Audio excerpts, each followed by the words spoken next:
Carta aos Gálatas, capítulo 1. O outro evangelho.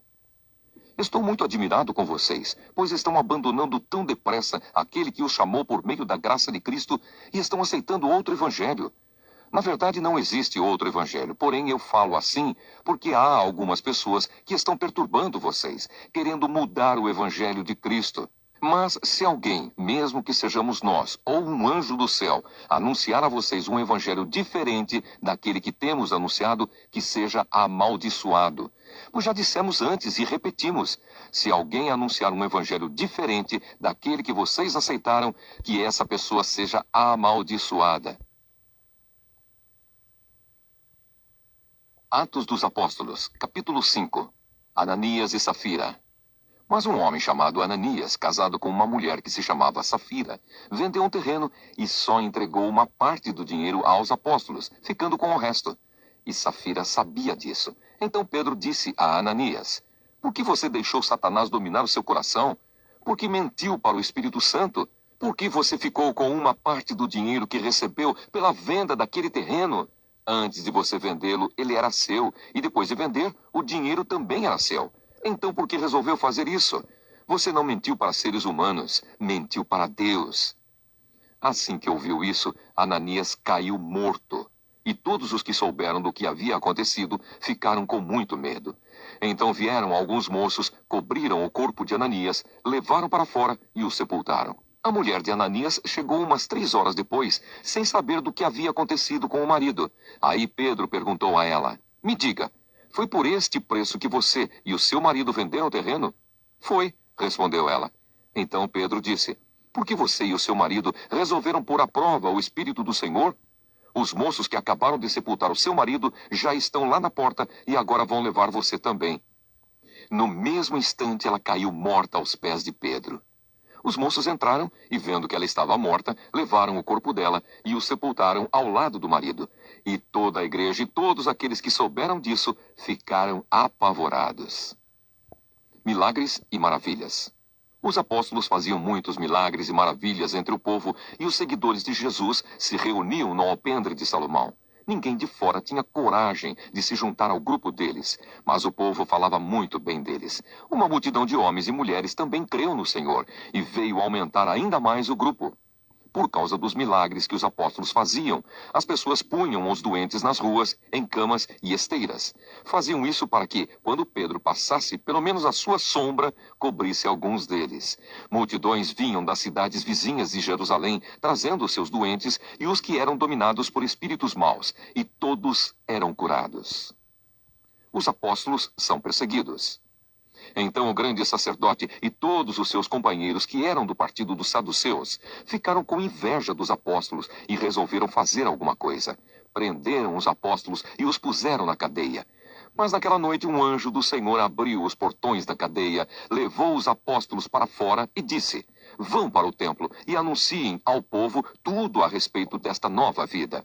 Os apóstolos obedeceram e no dia seguinte, bem cedo, entraram no pátio do templo e começaram a ensinar. Então o grande sacerdote e os seus companheiros chamaram os líderes do povo para uma reunião do Conselho Superior. Depois mandaram que alguns guardas do templo fossem buscar os apóstolos na cadeia. Porém, quando os guardas chegaram lá, não encontraram os apóstolos. Então voltaram para o lugar onde o conselho estava reunido e disseram: nós fomos até lá e encontramos a cadeia bem fechada e os guardas vigiando os portões.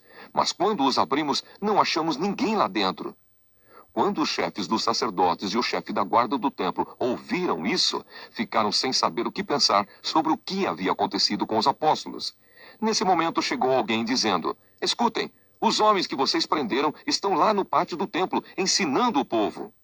Então o chefe da guarda do templo e os seus homens saíram e trouxeram os apóstolos, mas não os maltrataram, porque tinham medo de serem apedrejados pelo povo. Depois puseram os apóstolos em frente do conselho e o grande sacerdote disse: nós ordenamos que vocês não ensinassem nada a respeito daquele homem. E o que foi que vocês fizeram? Espalharam esse ensinamento por toda a cidade de Jerusalém e ainda querem nos culpar pela morte dele. Então Pedro e os outros apóstolos responderam: nós devemos obedecer a Deus e não às pessoas. Os senhores crucificaram Jesus, mas o Deus dos nossos antepassados o ressuscitou. e Deus o colocou à sua direita como líder e salvador, para dar ao povo de Israel oportunidade de se arrepender e receber o perdão dos seus pecados. Nós somos testemunhas de tudo isso, nós e o Espírito Santo, que Deus dá aos que lhe obedecem. Quando os membros do conselho ouviram isso, ficaram com tanta raiva que resolveram matar os apóstolos. Mas levantou-se um dos membros do conselho, um fariseu chamado Gamaliel, que era um mestre da lei, respeitado por todos. Ele mandou que levassem os apóstolos para fora e os deixassem ali um pouco. Então disse ao conselho: Homens de Israel, cuidado com o que vão fazer com estes homens. Há pouco tempo apareceu um homem chamado Teudas, que se dizia muito importante e que com isso conseguiu reunir 400 seguidores. Mas ele foi morto. Todos os seus seguidores foram espalhados e a revolta dele fracassou. Depois disso, apareceu Judas, o galileu, na época do recenseamento. Este também conseguiu juntar muita gente, mas foi morto e todos os seus seguidores foram espalhados. Portanto, neste caso de agora, não façam nada contra estes homens. Deixem que vão embora, porque se este plano ou este trabalho vem de seres humanos, ele desaparecerá. Mas se vem de Deus, vocês não poderão destruí-lo, pois neste caso estariam lutando contra Deus. E o conselho aceitou a opinião de Gamaliel. Então chamaram os apóstolos e os chicotearam. E aí mandaram que nunca mais falassem nada a respeito de Jesus. Depois os soltaram. Os apóstolos saíram do conselho muito alegres, porque Deus havia achado que eles eram dignos de serem insultados por serem seguidores de Jesus. E todos os dias, no pátio do templo e de casa em casa, eles continuavam a ensinar e a anunciar a boa notícia a respeito de Jesus, o Messias. Resumindo e explicando. A sovinice e ostentação, típicas de uma sociedade pagã baseada no espírito de posse, ameaçam infiltrar-se na comunidade e falsificar o senso de comunhão que gera fraternidade e partilha. A comunidade é sacramento da presença do Espírito, mentir para ela é mentir para o Espírito, falsificá-la é falsificar o próprio testemunho cristão. Para transformar a sociedade, a comunidade precisa ser coerente e viver a fraternidade e a partilha. Ser cristão não admite mediocridade.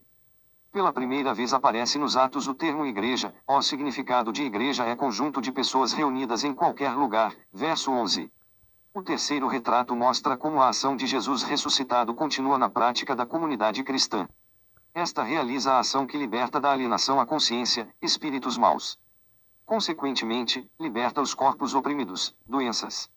A sombra de Pedro relembra a própria ação de Deus protegendo o povo no tempo do Êxodo.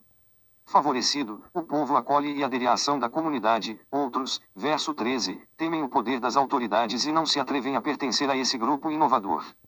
Os dominadores sentem que a prática da comunidade ameaça o poder deles, e, por isso, tentam abafar-lhe o testemunho. Mas a mensagem de vida não pode ficar presa. O anjo do Senhor, personificando a ação libertadora do Espírito, liberta e impulsiona as testemunhas a lutarem exatamente no templo, terreno dos dominadores. As autoridades se reúnem para decidir sobre a sorte dos apóstolos. Enquanto isso, estes ensinam o povo, que já está disposto a tomar uma atitude contra os poderosos. Apesar da proibição, confira capítulo 4 verso 18, os apóstolos continuam ensinando em nome de Jesus. Interrogado, Pedro mostra a razão da desobediência, ressuscitando a Jesus. Deus julga e desautoriza a autoridade do Sinédrio, que o condenou e matou. A ressurreição é o fundamento da liberdade de testemunhar. Para as autoridades, o fenômeno cristão é movimento de insurreição política, como qualquer outro. Gamaliel apresenta o significado profundo do confronto com o movimento cristão.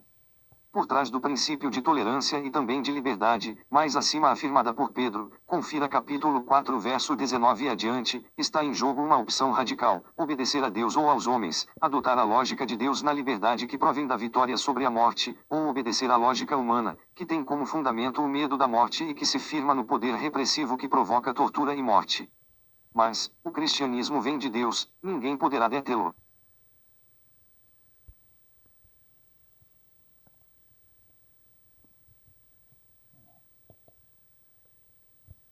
Segunda carta aos Tessalonicenses, capítulo 3. Trabalhar e fazer o bem. Irmãos, em nome do nosso Senhor Jesus Cristo, ordenamos a vocês que se afastem de todos os irmãos que vivem sem trabalhar e que não seguem os ensinamentos que demos a eles. Vocês sabem muito bem que devem seguir o nosso exemplo, pois não temos vivido entre vocês sem trabalhar. Não temos recebido nada de ninguém sem pagar. Na verdade, trabalhamos e nos cansamos. Trabalhamos sem parar dia e noite, a fim de não sermos um peso para nenhum de vocês. É claro que temos o direito de receber sustento, mas não temos pedido nada a fim de que vocês seguissem o nosso exemplo. Porque quando estávamos aí, demos esta regra: quem não quer trabalhar, que não coma.